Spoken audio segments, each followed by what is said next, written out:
non-stop, selalu berpikir, selalu berkarya, selalu ada yang digagas.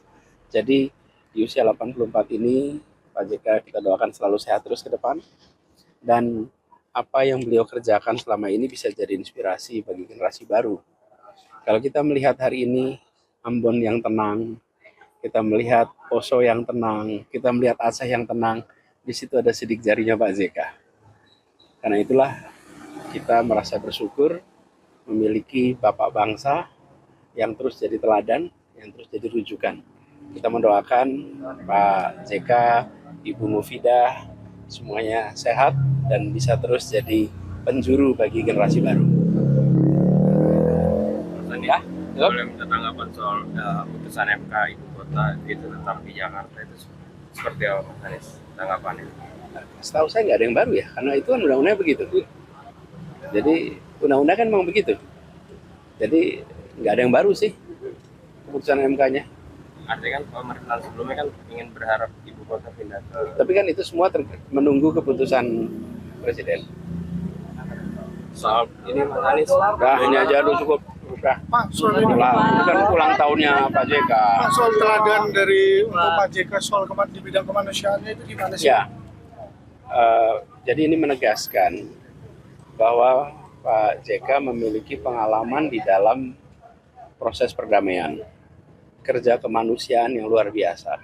Jadi seringkali kita merasa penting damai pada saat sedang konflik berdarah. Pada saat itu kita menginginkan damai. Sesudah damai kita sering lupa bahwa proses perdamaian itu ada yang mengerjakan. Nah, saya rasa bagi kita semua bisa merujuk kepada Pak JK dalam pengalaman mendamaikan, dan buku yang diterbitkan kan juga soal itu yang baru diluncurkan tadi. Jadi kami melihat Pak JK sebagai salah satu figur yang bisa jadi rujukan. Sebenarnya banyak ya pelajaran kepemimpinan. Saya pernah cerita bahwa selesai Pak JK Wapres 2009, saya waktu itu masih di kampus. Kami waktu itu membuat sebuah mata pelajaran, namanya kuliah kepemimpinan dari Pak JK. Yang ngajar Pak JK, dosennya Pak JK. Siapa yang ikut? Pemimpin bisnis, pemimpin politik. Karena pelajaran kepemimpinan dari beliau itu bisa dimanfaatkan luar biasa. Nah, bagi teman-teman generasi yang mungkin 20-an, 30-an, kan selisih usianya jauh ya. Bisa 50 tahun, 60 tahun tuh. Tetapi esensi kepemimpinan yang beliau miliki itu bisa jadi inspirasi. Jadi mudah-mudahan teman-teman semua manfaatkan sehatnya beliau untuk jadi sumber ilmu, sumber hikmah. Ya. Oke, makasih ya. Di kondisi Indonesia yang sekarang masih sangat-sangat relevan berarti ya dong.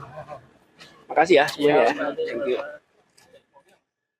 Kami tidak bisa untuk menghindari praduga bahwa keluarnya informasi berkaitan dengan penyidikan entah P21, entah berkas yang keluar, itu adalah bagian dari yang disetujui oleh penyidik, karena yang bisa mengakses barang bukti hanya penyidik dan jaksa, bukan orang-orang di luar itu, entah Bazar, entah kubu Jokowi. Tapi kan hari ini kita seolah-olah dikonstruksikan bahwa kasus sudah demikian, P21, sudah ada berkas, sudah ada jaksa, padahal itu pelanggar, dan pelanggaran itu tidak akan terjadi kalau aparat kepolisian selaku penyidik tidak membocorkan informasi itu. Maka saya justru protes, sebelum Polda Metro Jaya mengumumkan status ini, Polda harus menjawab kenapa informasi terkait kasus ini bisa bocor. Kalau itu benar, kalau itu keliru, maka harus dituntut nih orang-orang yang membocorkan berkas yang ada di kejaksaan, status P21 dan sebagainya. Ini samanya saja melawan hukum. Ya, Bismillahirrahmanirrahim. Ada dua efek yang saya baca. Pertama efek hukum, yang kedua berdampak efek politik.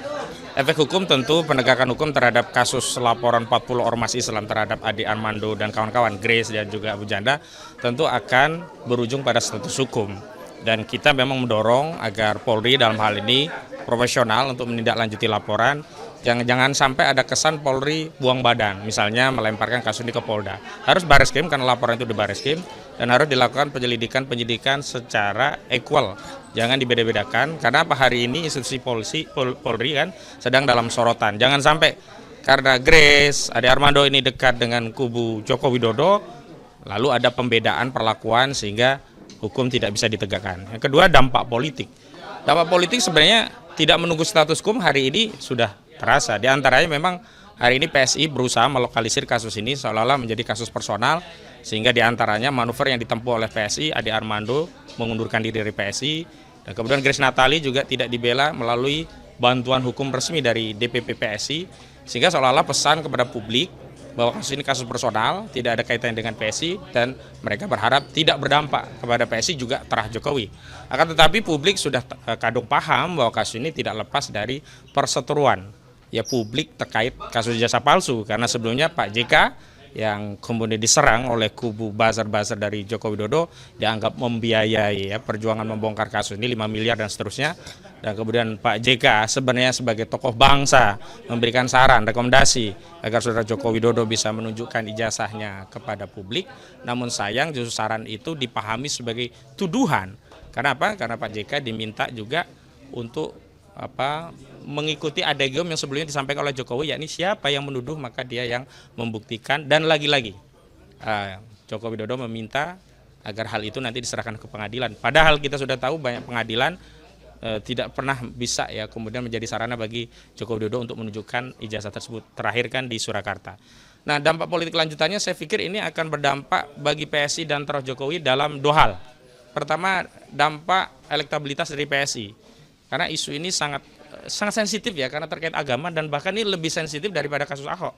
Karena yang merasa dipecah belah itu bukan hanya agama Islam, yang diadu domba bukan hanya sesama umat Islam, tetapi umat beragama yang dianggap pada peristiwa 24 dan 25 tahun yang lalu yang ditangani, didamaikan oleh Pak JK, itu ya dianggap Pak JK-nya justru hari ini menarasikan pecah belah terhadap umat beragama, padahal yang dilakukan tidak begitu. Yang kedua, dampak pada jabatan existing, jadi tidak perlu menunggu 2029. Saya meyakini ini juga akan berdampak pada kekuasaan existing hari ini. Dan bahkan kalau eskalasinya ini bisa meluas, ya kekuasaan itu tidak menunggu berganti sesuai periodisasi pergantian kekuasaan. Di antara misalkan 2029 ya, bisa saja terjadi eskalasi dan itu memaksa dua hal. Dia bisa mengundurkan diri dari posisinya atau dipaksa oleh kekuasaan rakyat untuk mundur karena tiadanya legitimasi. Karena hari ini yang sulit diperoleh oleh kubu PSI adalah legitimasi publik.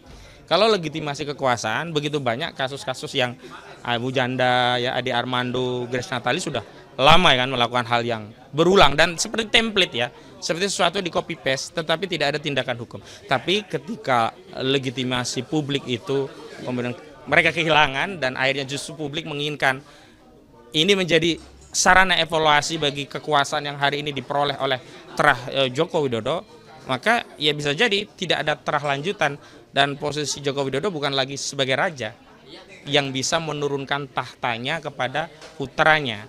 Berarti rezim itu akan berakhir hanya pada periode Joko Widodo dan tidak ada terah lanjutan untuk kekuasaan setelah eranya Joko Widodo. Bahkan saya meyakini ini adalah bagian dari upaya bukan untuk mempertahankan kekuasaan, tetapi melindungi kekuasaan Jokowi yang korup itu dari dampak penegakan hukum. Ya kalau hari ini kita tahu ya, kasus Nadiem juga sebut Jokowi, banyak kasus juga menyebut Jokowi. Sepanjang ya perlindungan hukum dari kekuasaan itu diberikan kepada Jokowi, maka dia masih akan selamat. Tetapi lama-kelamaan kan insentif kekuasaan untuk terus melindungi kubu Jokowi ini kan lama-lama kehabisan.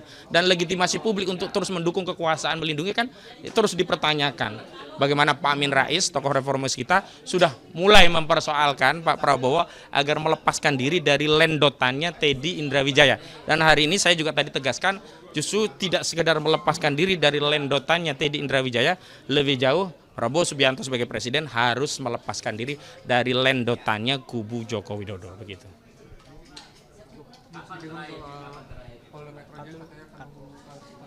Ya, yang jelas itu kewenangan Polda. Apa yang mau dia umumkan terkait perkembangan penanganan penyidikan yang hari ini dilakukan oleh Polda Metro Jaya. Tapi sayangnya justru informasi yang berkaitan dengan kasus itu dikeluarkan oleh pihak-pihak lain yang kami protes jelas.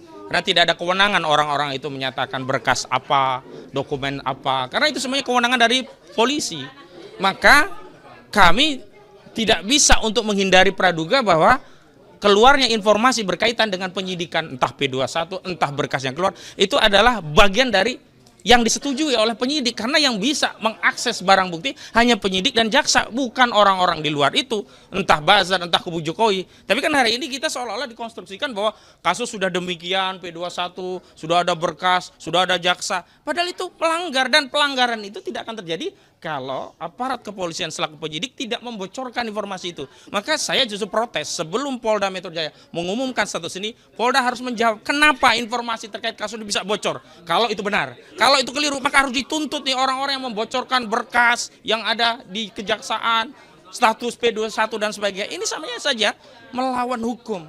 Harusnya segala informasi terkait penyelidikan dan penyidikan, karena itu kewenangannya ada pada Polda, harus keluar dari otoritas Polda, dan itu bukan jadi dari penyidik, harus melalui Humas Polda Metro Jaya. Kita kan tahu hari ini informasinya berseliweran. Maka sebelum Polda Metro Jaya mengumumkan perkembangan penyidikan kasus ijazah palsu Saudara Joko Widodo ini yang melaporkan Roy Suryo dan kawan-kawan, maka Polda harus tertibkan dari mana ada informasi yang beredar sejumlah peningkatan atau status dari kasus ini bisa diakses ke publik bahkan secara terbuka. Nggak mungkin kalau itu tidak ada akses yang diizinkan oleh penyidik atau jaksa. Dan kalau sampai diizinkan berarti penyidik jaksa keliru, dan itu berarti memang proses penyidikan ini lagi-lagi kami tegaskan tidak mengikuti KUHAP, tidak mengikuti KUHP, tapi mengikuti arahan dan atensi Solo, dalam hal ini Joko Widodo. Begitu. Oh, saya tidak bisa bicara atas nama Troya, nanti tanya Bang Refli Harun. Saya bicara atas nama Roy Suryo, Kurniatiri Royani, Rizal Fadilah, juga Rustam Effendi. Sampai hari ini informasi itu belum sampai ke kami. Harusnya SP2HP ya, surat pemberitahuan perkembangan hasil penyidikan itu diberikan kepada siapa?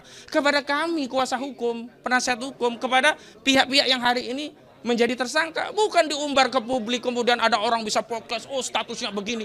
Itu penegakan hukum atau menakut-nakuti publik. Ini yang sejak awal kan kami persoalkan, tetapi selalu berulang. Mereka punya target seolah-olah dengan begitu orang-orang ini terancam, lalu mengadopsi cara Rismon, cara Egy Sujana, cara Damai Harelubis segera sowan ke Solo, sujud kepada Jokowi, minta SP3. Ini cara-cara yang keliru yang sebenarnya tidak mendidik di tengah-tengah isu penegakan hukum di negara kita, begitu. Cukup ya? Oke, makasih.